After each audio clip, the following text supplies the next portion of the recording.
What is going on, Patriot gardeners, moms and dads, and boys and girls around the world? It's your buddy Murdock, and we are back today, actually out in the Patriot Homestead Garden here. And by the title of this video, you already know we are going to be planting some of these absolutely phenomenal tomato starts that we've got. I already got one in the ground, but I figured I would bring you guys along on this adventure and show you how to get a 10, 12, 15-foot monster. You know, it's kind of up to you, depending on how far you want to go.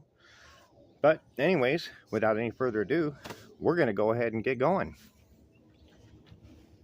As you can see here, I've got me a nice little hole dug. And when you go ahead and dig your hole for your tomato plants, it's very important to remember that these guys are tomatoes are in the nightshade family. And what that means is that these little hairs, which are called trichomes, that run up and down the stems of this plant, and these little knobby things that are right here along the stem, anywhere that these things make contact with the soil, they're going to go ahead and start growing some roots. And everybody who grows tomatoes knows that roots are king when it comes to your plant. That's how we were able to get these ginormous tomato starts that you see here. And I got a real big surprise for you guys hiding in this cup. So, the one question I got on YouTube asked more than any other. Actually, it's kind of funny. I answered it so many times I was actually going to post it up on a short just so everybody would know. Is how in the world do you get all of these wonderful roots that are in this cup right here that you can see out of this cup without damaging them? It's pretty easy, actually.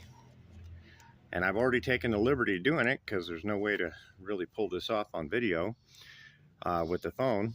But you basically just take the cup and you cut from hole to hole to hole. And what that does is that loosens the center. Ta-da! Just like that. Now what we have is an opening here on our cup.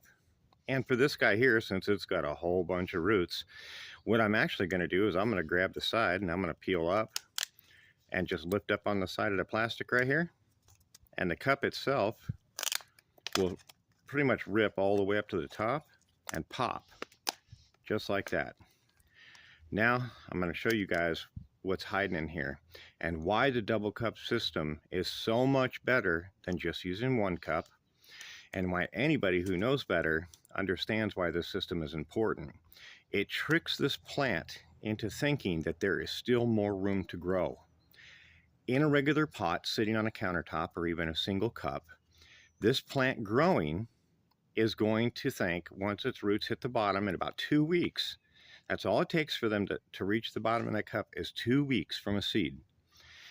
Once that root hits the bottom, it's going to come out and go, eek!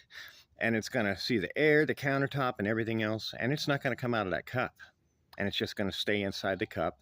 It's then going to tell the plant, guess what, buddy? We're kind of hosed here, and we only got just a little tiny bit of dirt in this cup to grow in, so you're going to have to dwarf yourself, which is why everybody else gets these tiny little starts.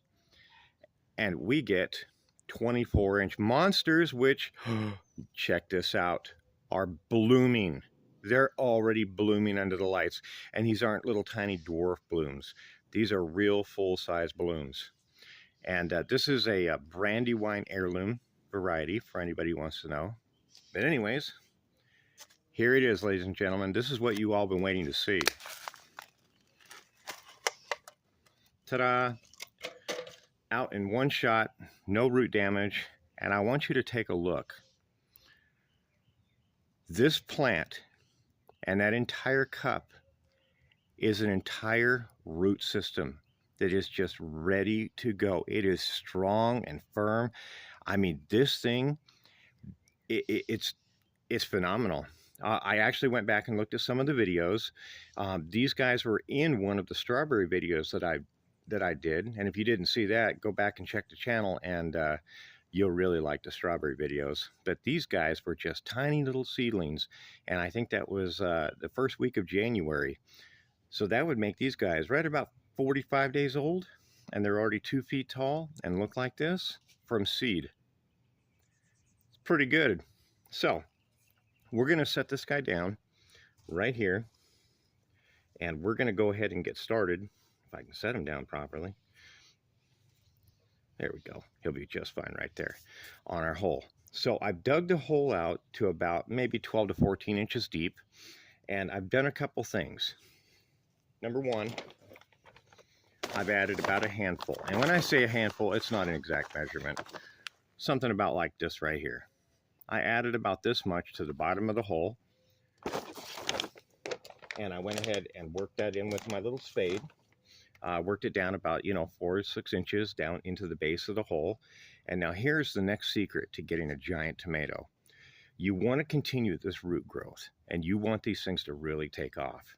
So the secret to that is aeration and drainage and access for the plant to just freely grow its roots. To achieve that in the bottom of the hole, we're going to take the secret ingredient right here. Perlite. Simple perlite. If you don't have perlite, you can use some gravel. Lava stone works pretty good. I've used that. Even a few river stones. You can even use some old decomposed bark chunk, and not too much with the bark chunk, but it does work. Perlite is the best. It's really cheap. You can get it at any store. You can buy a huge bag of it for like 10 bucks. So, I mean, 1 cup of it, you're out, what, 25 cents, if that. So we're going to take this, and we're going to just go ahead and pour that all right down on the bottom of there. Then what we're going to do is we're going to add 1 handful of bone meal. What bone meal does for us is it gives calcium to our plants in an available form. You can use eggshells, but it takes a while for them to biodegrade before the plants can use them, unless you cook them and do some other stuff first. But about this much. And we're going to go ahead and throw that in a hole. That bone meal will also prevent blossom end rot, which is where the blossom end of your tomatoes begin to turn black and they rot off. If you've ever seen that, and all your little tomatoes start getting black spots on the end and rot, that's blossom end rot. Bone meal will fix that. Next thing we're going to do is we're going to add some blood meal. Now, if you don't have any blood meal, you can use just a little pinch of chicken manure. Would do the same thing, but about that much. And this is going to give a nitrogen shot right to the plant. And it's going to help with the leaf development and everything else that's going on. And we're also going to give it one of my favorites, and this isn't an absolute necessity, but earthworm castings. And if you've ever used earthworm castings in your garden, you'll know how well it helps stuff grow. And this also is going to add some nitrogen. And basically you're looking at worm poop. So we're going to throw that in the hole. Poop. There it goes. Now that we've got our hole all primed up with some goodies, this bed here that I'm digging in is about 4 years old. It's well established. It's completely decomposed down in here. Things grow really well. You can probably see the kale, some lettuce, some other stuff growing around. I'm going to give this a quick mix, just like this. And then I'm going to take 1 handful of the dirt that came out of the hole, and I'm going to throw it right on top of it. And that's to prevent my roots from coming into direct contact with any of that fertilizer, any of that stuff immediately. I want the roots to grow out and stretch, and trust me, in 1 or 2 days, they're going to find it, and you're going to be able to see it when your plant hits it. Now, the only thing that we're going to do here to this plant is, because it is a nightshade, and because, and I hope the camera really picks this up, all these little bumpies that you see sticking out right here, those are all going to turn into root masses. This plant is ready to go. So I'm going to go ahead and pinch off. Do not cut off. You pinch them off because it closes the capillaries. If you cut them with a pair of scissors or a razor blade, it's like leaving an open vein to sit there and bleed out, and the plant can leach stuff into the soil, which can cause bacteria growth underground. So I'm going to go ahead and take these first 2 off like this. Yeah, I'm going to go ahead and actually take another one. I'm going to take 3. Just like that. That's not going to hurt him whatsoever. I'm going to go ahead and place him right down in this hole and get him seated in there. And to tell you the truth, I'm going to take a 4th. off of that plant, just like that, just to keep it up off the ground. You don't want your leaves to be too far down on the ground. Now what I'm going to do, I'm going to take some of our soil and just go ahead and start backfilling this around and get this, make sure it's nice and even, packed all the way around. We don't want any air holes around the side of our plant when we're getting it set up. So I'm going to use my hand. I'm going to get it kind of pressed down around the side of the plant here. And once we've got our hole about 3/4 of the way filled up, that's above where the cup line was, but prior, so you're above the root line, what we're going to do is we're going to take another handful of our all-purpose fertilizer, our organic, about like this, and we're going to, our organic fertilizer, and we're going to go ahead and we're going to sprinkle that right around the plant, just like that. And then we're going to go ahead and backfill the rest of it. And that fertilizer is going to go ahead and feed this plant for about 30 days.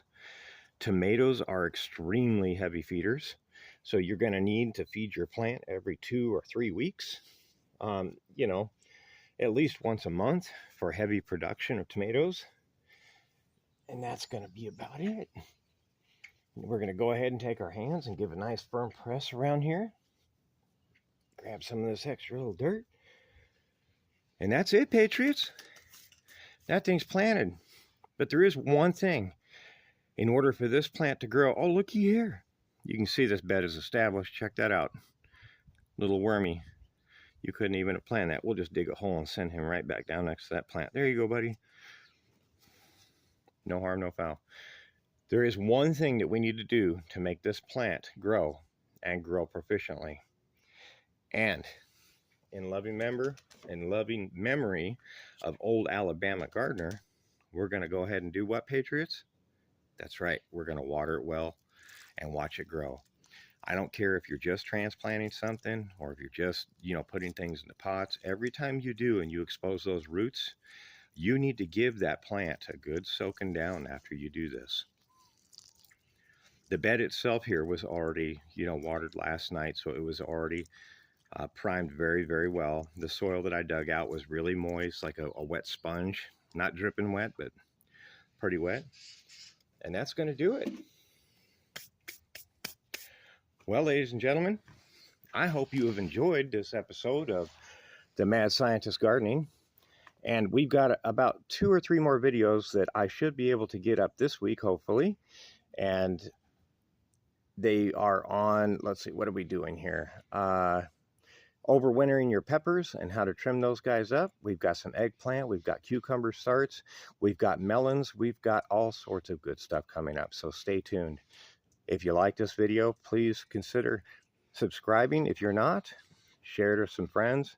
And thank everybody. I really wanted to thank everybody for all the likes, the comments, and all the sharing, and the new subscribers. I was really, really blown away. Never forget, everybody, Father started with a garden for a reason, because it was the best place to teach his children how to grow. That's not a metaphor. That's a lesson for life. And in these day and times, it's very important that everybody get growing. I don't care if you have a red solo cup, you have a window ledge, no matter what it is, you need to get growing. And if you don't know how, I'll help you. No big deal. I'd love to. Ladies and gentlemen, thank you for everything. I love you all. God bless. Murdock out.